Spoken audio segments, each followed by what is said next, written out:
พ่อน้องแก้มอ่องต้องในวันสงกรานต์เป็นอยู่หน้าห้านเมื่อคืนเทศกาลวันไหลเจ้ายิ้มเข้ามาหยอกบอกว่าฮักอ้ายเบิดใจเข้ามาซบที่ตรงไหลเจ้าว่าหัวใจเฮาตรงกันอยู่กัน2 คืนเจ้ามาขอกลับไปเฮ็ดงานก่อนกระเจียวบ้านบ่ต้องย่านสิกลับมาหาอ้ายก็ท่าจนเศร้ากอดรูปเจ้าทั้งน้ำตาเจ้าคงลืมสัญญา3 เดือนกว่าแล้วไปอยู่ไสอยา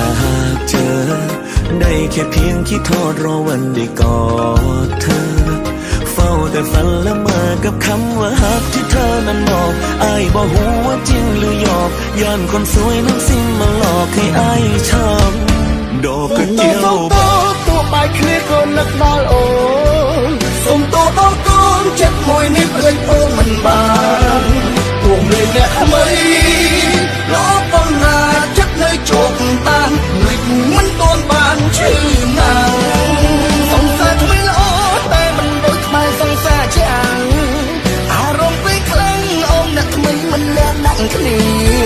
จะรอมอจบทนแต่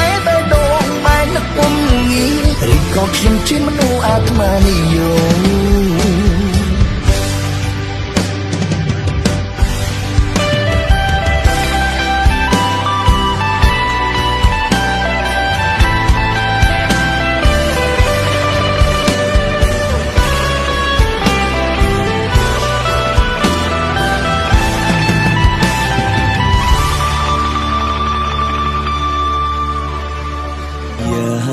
เจอได้แค่เพียงคิดทอดรอวันได้กอดเธอเฝ้าแต่ฝันละเมอกับคำว่าฮักที่เธอนั้นบอกอ้ายบ่ฮู้ว่าจริงหรือหยอกย่านคนสวยนั้นเสียมาหลอกให้อ้ายช้า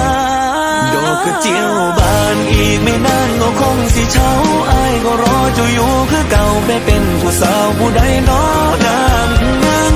คือทอดบ่ได้นอนจนฟ้าสางย่านความรักเขาแตกมันจนลืมทุกอย่างของสองเฮาดอกกระเจียวบานผ่านมาแล้งเจ้าไปอยู่ไสเข้าหน้าฝนบ่โดนเท่าไรน้ำตาของอ้ายก็ไหลยาวใจสลายอยากให้คอยถึงหน้าหนาวจนดอกกระเจียวของอ้ายเหี่ยวเฉาเจ้า